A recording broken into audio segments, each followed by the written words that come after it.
O primeiro turno das eleições brasileiras já passou e surpreendeu muita gente. Candidatos tidos como azarões foram eleitos e a disputa presidencial vai para o segundo turno, ao contrário do que a maioria das pesquisas eleitorais indicava. Enquanto a apuração estava acontecendo, todos os brasileiros perceberam o óbvio: as pesquisas eleitorais não acertaram quase nada.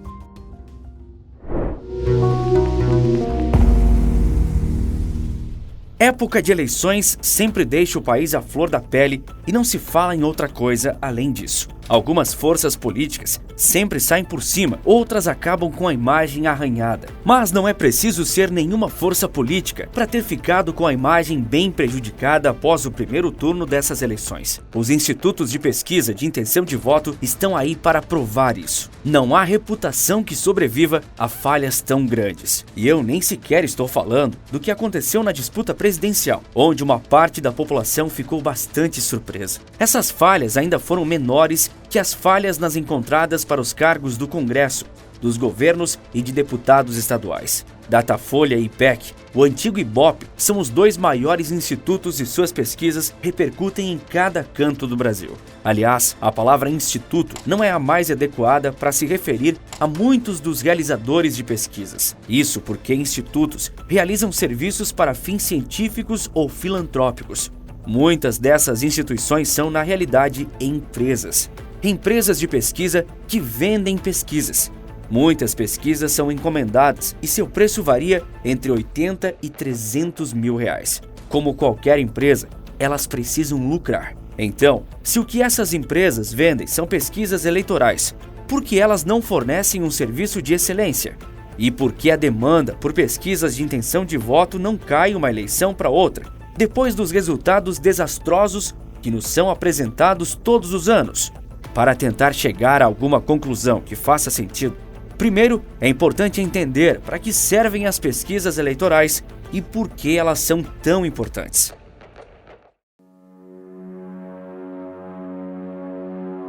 De acordo com o cientista político Rodrigo Orochovski, ouvido pelo site Gazeta do Povo, as pesquisas são importantíssimas para o processo eleitoral. Elas fornecem informações essenciais aos partidos e candidatos para a montagem das estratégias de campanha, inclusive se uma candidatura deve sair ou não, e ainda podem influenciar o comportamento de grande parte do eleitorado. Porém, elas servem também para apontar tendências do que pensa a sociedade, e não para determinar o resultado das eleições em si. Só que nós vimos que nem para apontar tendências a maioria das pesquisas está servindo. Não serviram de nada. E algumas das empresas que fazem medidas de intenção de votos e falharam já se pronunciaram após o fiasco. O IPEC e o Datafolha se justificaram perante a imprecisão dos resultados, alegando que as pessoas mudaram de opinião na hora de votar, especialmente os eleitores de Simone Tebet e Ciro Gomes, que teriam migrado para o candidato Jair Bolsonaro. Bem, as últimas pesquisas feitas por essas duas empresas foram divulgadas a menos de 18 horas do início da votação. E qual a razão de eleitores tanto de Ciro Gomes quanto de Simone Tebet migrarem todos para o candidato Jair Bolsonaro? E sem nenhuma alteração significativa no cenário eleitoral. As propostas de governo e a afinidade entre eles é tão grande que ambos apoiarão Lula no segundo turno. Uma se intitula de centro, o outro centro-esquerda. Mas os votos que receberiam se inclinaram todos para um candidato de direita. Estranho. Além disso, para os cargos de senador e deputado, a possibilidade de mudança ou mesmo decisão de voto de última hora, infelizmente, é até possível aqui no Brasil. Mas para o cargo de presidente da República, quando o debate sobre política é muito mais comum que de futebol, são perguntas demais que não credibilizam essa justificativa. Mas foi essa que empresas que precisam resgatar sua credibilidade nos deram. Afinal, elas ainda precisam de financiamento e encomendas de pesquisas para operarem. Daqui partimos para outra pergunta. Quem financia essas empresas ou institutos de pesquisa? A Folha de São Paulo financia o Datafolha desde 1983, já que as duas empresas pertencem ao Grupo Folha. O FSB, ligado ao grupo FSB Comunicação, tem como seu financiador mais famoso o banco BTG Pactual. O IBESP, por sua vez, é financiado também por uma instituição financeira, mas nesse caso é a corretora XP Investimentos. O Quest é financiado pela corretora Genial Investimentos, o Instituto Futura Inteligência pelo Banco Modal e Paraná Pesquisas pelo BGC Títulos Mobiliários. O MDA é outra empresa financiada por uma corporação financeira, a Genial Investimentos. Das 10 instituições que fazem pesquisas de intenção de voto no Brasil, 6 são financiadas por instituições financeiras. Mas por que será que existe essa proximidade entre corretoras e bancos com empresas que realizam pesquisas eleitorais? E por que esses financiamentos continuam depois de se mostrarem tão falhos a cada eleição? Eu fui pesquisar. Então, o quão boa é a gestão do candidato presidente Jair Bolsonaro e como foi a de Lula para esse setor? Eu considero essa uma questão importante, porque vários setores da sociedade já se manifestaram sobre o fato de que os candidatos de esquerda são sempre os que têm a proporção de votos inflada, em detrimento dos candidatos de direita ou liberais. O Banco Central divulga anualmente quanto o Tesouro Nacional transferiu para os bancos pelo sistema de transferência de reserva. O recorde percentual foi batido em 2010, com transferências anuais de 990 bilhões de reais em média. No fim do seu segundo governo, Lula havia transferido aos bancos mais de 4 trilhões e 8 bilhões de reais, como denunciou Ciro Gomes durante sua campanha presidencial. Esse valor, de acordo com o relatório, é 98% acima do projetado. No governo Bolsonaro, esse número aumentou nominalmente, já que o país também cresceu, mas o Tesouro Nacional só repassa aos bancos agora 35% do valor projetado, a título de pagamento da dívida. Observando o financiamento de campanha, é possível observar também que o PT, que é um partido de esquerda, também mantém uma proximidade com banqueiros que os candidatos e os partidos de direita não possuem. Os irmãos João e Walter Moreira Salles, do Itaú Unibanco, doaram juntos cerca de 2 milhões de reais para o partido de Luiz Inácio Lula da Silva, o Partido dos Trabalhadores. Dentre os maiores contribuidores da campanha do PT, há 2 grandes instituições financeiras. São elas a Gávea Investimentos, de Armínio Fraga, e o Banco Itaú, de Cândido Bracher e os Moreira Salles. Os irmãos não são mais donos do Itaú Unibanco, porém eles detêm 100% de participação na companhia E. Johnston de Participações, EJ, uma sociedade por meio da qual a família se mantém no comando do Itaú Unibanco Participações, controladora do banco.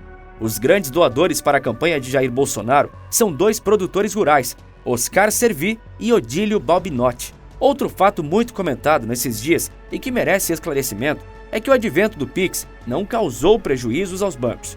Pelo contrário, a ferramenta foi lançada em outubro de 2020, no meio da pandemia, depois de o governo já ter começado a pagar o auxílio emergencial. O auxílio tinha levado muitas pessoas que não tinham conta bancária a abrir uma para receber seu benefício. E como a economia ainda estava funcionando apenas com serviços essenciais, as compras digitais e online cresceram muito. Tudo isso aumentou e muito a arrecadação dos bancos, disse o presidente do Banco Central, Roberto Campos Neto. O Pix, por facilitar a forma de transação bancária, levou mais pessoas a abrirem uma conta e eventualmente adquirirem outros serviços dessas instituições financeiras.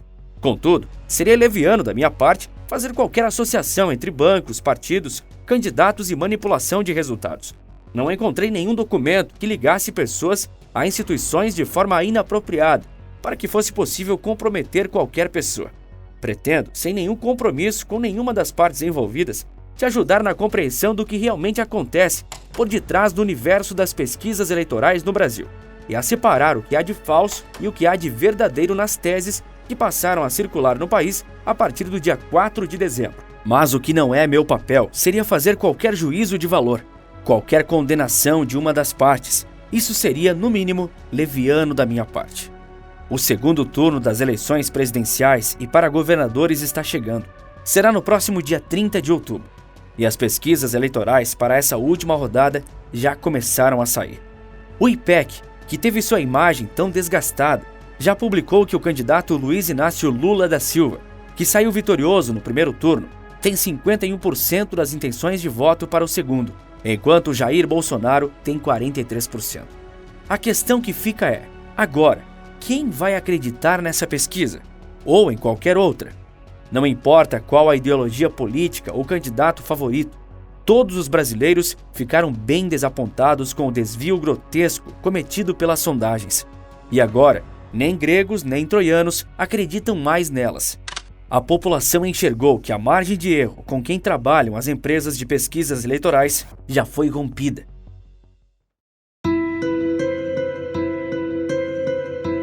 Segundo os próprios institutos, as pesquisas de intenção de voto não servem para prever o futuro, mas sim para registrar um recorte de um período do tempo específico. Com essa justificativa, que ganhou força após a conclusão do primeiro turno, as empresas que realizam essas pesquisas encontraram uma boa desculpa para os próprios erros. Ora, eles têm razão em dizer que as pesquisas não servem para nos apontar o que acontecerá no dia da votação. O problema é a distância da realidade. Uma estimativa de votos mostra para que lado vão os votos da população. Quando uma instituição diz que trabalha com uma margem de erro de 3%, para mais ou para menos, ela está dizendo que quando disse que José receberia 10% dos votos, se ele recebe 7 ou 13%, 10 menos 3, 10 mais 3, ela errou, mas fez um bom trabalho, porque o resultado está dentro da margem de erro. Agora, se a pesquisa aponta que José teria 10% dos votos e José recebe 18%, essa pesquisa nem sequer errou. Erro é quando a imprecisão está dentro da margem, entre 7% e 13%. Quando ela divulga 10% de votos e José recebe 18%, se desviou do lado para onde os votos foram. Ela achou que uma porção muito menor da população votaria em José. Ainda pior é quando a empresa não descobre para que lado vai um eleitor e ainda diz que ele vai para o lado contrário. Quando ela diz que todas aquelas pessoas que votaram em José, mas ela não descobriu, votariam em Maria, a opositora de José. Foi um desvio grande da tendência de votos. O eleitor está indo em uma direção e a instituição de pesquisa está mostrando que ele vai para o lado contrário. Por isso, eu não usei até aqui a palavra erro porque essas empresas divulgaram. Os resultados que elas apresentaram foram tão distantes da votação real para vários cargos, principalmente para o Senado, que devem ser considerados falhas graves. Foram desvios de tendência, apontando para o lado contrário de onde queria o eleitor. Vários erros são capazes de acabar com qualquer credibilidade. Aliás, a credibilidade das sondagens de intenção de votos está sendo posta em dúvida há alguns anos já, e não só no Brasil. Se essas pesquisas estão falhando com tanta frequência e há tantos anos, e se fazem estimativas tão longe da margem de erro que elas mesmas estabelecem, o problema não pode estar na metodologia? Pode ser uma resposta. Cada instituto tem uma metodologia própria para a realização das pesquisas, seja na definição dos eleitores que serão entrevistados, passando por como é feita a coleta das informações e também pela análise dos dados obtidos. Vamos pegar a metodologia da maior empresa do ramo, o Datafolha, que é conhecido por praticamente todos os brasileiros. O Datafolha entrevista mais de 2.000 eleitores em todas as suas pesquisas. A amostra serve para representar os 156 milhões de eleitores brasileiros. Portanto, a empresa pesquisa de forma proporcional as características da população inteira do Brasil, levando em consideração região, idade e gênero, de acordo com os dados oficiais fornecidos pelo Instituto Brasileiro de Geografia e Estatística, o IBGE. Não entendeu? Calma que eu te explico. É como se o Datafolha, já que não pode entrevistar todos os 156 milhões de eleitores do Brasil, pegasse 2.000 mais 2.000 pessoas que formem um grupo parecido com os eleitores do Brasil todo. Se o Brasil tem 50% de mulheres, naquele grupo que o Datafolha cria, 50% devem ser mulheres. Se tem 30% de população carente, e assim eles tentam recriar a população de eleitores do país, para, através da opinião deles, estimar como será o voto da população. Esse método todo mundo usa, porque é impossível para qualquer instituição perguntar o voto de cada brasileiro que pode votar em tempo hábil. Um desvio constrangedor mais claro aconteceu na eleição para governador do estado de São Paulo. O IPEC apontou apenas um dia antes da eleição que o candidato Fernando Haddad tinha 41% das intenções dos votos válidos contra 31% do candidato Tarcísio de Freitas. E qual foi o resultado final? Tarcísio de Freitas teve 42% dos votos dos paulistas contra 35% de Fernando Haddad. Na última pesquisa para presidente, divulgada também pelo IPEC no dia 1º de outubro, o candidato à reeleição Jair Bolsonaro aparecia com 37% das intenções de voto. Então, pela margem de erro, ele poderia estar também com 34% ou 40%. Mas o atual presidente conquistou 43% dos votos válidos, acima tanto dos 37% quanto de sua margem de erro. O Datafolha diz realizar as entrevistas pessoalmente, fazendo abordagens em pontos de grande fluxo nas ruas. Eles fazem isso por ser difícil ter acesso a residências localizadas em condomínios, edifícios ou favelas. As entrevistas são realizadas mediante a aplicação de um questionário e têm cerca de 20 minutos de duração. A instituição realiza as chamadas pesquisas espontâneas, em vez das estimuladas. Nas pesquisas espontâneas, o procedimento é não dizer ao entrevistado os nomes dos candidatos. Ele deve responder o que ele já tinha na cabeça. Nas estimuladas, o entrevistador dá todos os nomes dos candidatos àquele cargo, para que o entrevistado, mesmo que não tenha nenhuma opinião já formada, possa escolher em quem votaria. O que acontece é que toda essa metodologia do Datafolha, de entrevistar 2.000 pessoas de forma proporcional à divisão de classe social, por exemplo, não faz diferença. Eles colocam um peso maior na soma dos votos simulados para pessoas de classes sociais mais baixas, porque elas são a maioria no Brasil. Só que uma quantidade grande de pessoas que são paradas na rua para serem entrevistadas mente sobre sua renda. Quem tem renda mais baixa mente que tem uma renda maior, muitas vezes por vergonha. E quem tem uma renda mais alta mente também. Agora por medo de assaltos, roubos, etc. Isso ajuda a desviar as intenções de voto contabilizadas. Mas é para esses equívocos estatísticos, ou mesmo de confiabilidade dos entrevistados, que existe a famosa margem de erro. Só que a margem de erro também não está sendo suficiente para justificar as falhas das pesquisas eleitorais no Brasil. Então, o que aconteceu com as pesquisas se não foi um erro? Muitos brasileiros estão convictos de seu voto, mas muitos outros esperam bastante para se decidir. Entre os indecisos, existem eleitores que gostam de se basear nos levantamentos de intenção de voto para decidir em quem votar. É bastante comum as pessoas votarem no primeiro colocado, de acordo com as pesquisas, independente de sua ideologia ou propostas, justamente por não saberem em quem votar ou não se preocuparem com política. Essas pessoas acreditam que, se seguirem a maioria, estarão fazendo a coisa certa. E os brasileiros sempre acreditaram bastante nos levantamentos eleitorais. Mas agora isso está mudando. As pessoas não confiam tanto nas pesquisas. E como poderia ser diferente? E falando sobre credibilidade, o site UOL, que faz parte do Grupo Folha, criou um ranking de segurança para os institutos de pesquisa. Essa classificação foi chamada de selo de confiabilidade do UOL. As pesquisas mais confiáveis, de acordo com o site, são do Datafolha. É isso aí. O portal UOL criou um selo de confiabilidade para si mesmo. O IPEC, que assim como o Datafolha errou e feio também, recebeu o selinho de muito confiável. O Poder Data não conseguiu agradar a equipe de especialistas em pesquisas eleitorais do UOL. Recebeu o selo Só Aponta Tendências.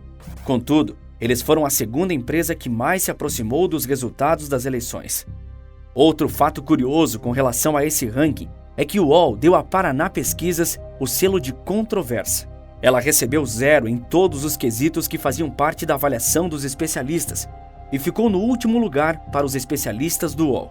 E adivinha qual empresa mais se aproximou dos resultados, chegando a inclusive afirmar que teríamos um segundo turno? Pois é, a Paraná Pesquisas. Pois bem, agora, de posse de todas essas informações, cada um pode formar melhor uma opinião sobre o que acontece com as pesquisas eleitorais no Brasil. Se são erros, desvios ou falhas. E o mais importante, se são falhas técnicas, metodológicas ou falhas morais. A conclusão eu deixo a critério de cada um. E você sabia que os carros elétricos também são uma farsa? No vídeo que está aparecendo agora na sua tela, eu te conto como os veículos sustentáveis também fazem mal ao mundo. Clique nele e confira. Por esse vídeo é isso. Um forte abraço e bons negócios!